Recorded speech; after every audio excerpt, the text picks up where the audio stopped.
Maintenant, l'actualité du net, Guy Berenbaum, bonjour. Bonjour Florent. Et vous dites souvent à ce micro, attention, faites attention sur Facebook, on n'écrit pas n'importe quoi. Oui, c'est ce que montre une fois de plus une histoire arrivée à Cincinnati aux États-Unis. Mark Byron a publié un message sur Facebook qui lui coûte cher. Quel genre de message? Alors plusieurs sites racontent comment Byron, en plein combat juridique avec la mère de son enfant, on dirait un peu un film pour Hollywood, pour avoir un Oscar, a fait état publiquement de sa colère en publiant un commentaire la concernant sur Facebook. Problème, Byron est soumis à une ordonnance civile de protection qui l'oblige à se tenir à l'écart de son ex-femme et lui interdit de faire pression de quelque manière que ce soit sur elle. Du coup, son message sur Facebook a été assimilé à une violation de cette obligation.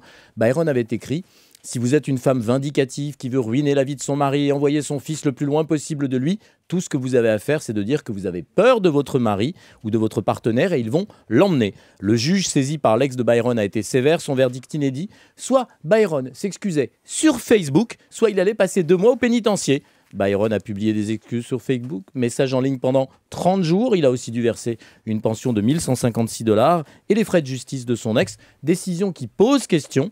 Pour Byron, cette condamnation est une atteinte à sa liberté d'expression. Il affirme que son message ne visait pas du tout à intimider sa femme. Et il a un bon argument pour le prouver.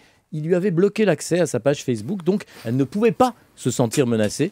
La défense n'a pas convaincu la justice. Byron sera à nouveau devant le tribunal le 19 mars pour voir s'il a bien respecté sa condamnation sur Facebook. Guy Berenbaum.